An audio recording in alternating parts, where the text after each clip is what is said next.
près d'une semaine après l'allocution télévisée d'Emmanuel Macron, au cours de laquelle il a longuement mis en garde l'opinion contre la menace russe, Marine Le Pen a accusé ce mardi le président de la République de « jouer avec les peurs », alors le principal danger pour le pays serait le terrorisme islamiste, lors d'une conférence de presse organisée en marge d'une visite de l'EPR de Flamanville, Manche.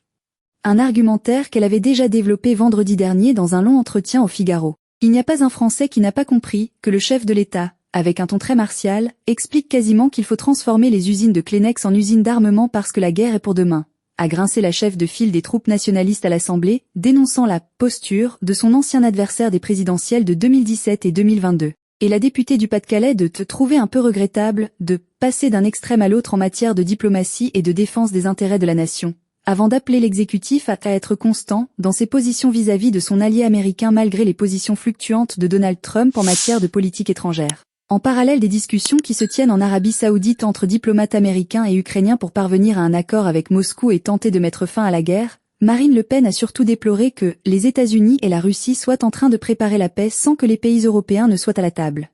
C'est une perte d'influence majeure pour la France, beaucoup plus que d'autres pays européens qui n'ont jamais eu de positionnement dans ce domaine, a épinglé l'ancienne patronne du RN. Selon qui Emmanuel Macron se démultiplierait dans tous les sens pour éviter que tout ça lui échappe. Il va parler aux 20h, dit des mots très forts, il prend un air martial parce qu'il a le sentiment ainsi de reprendre la main, d'avoir une place, de servir à quelque chose.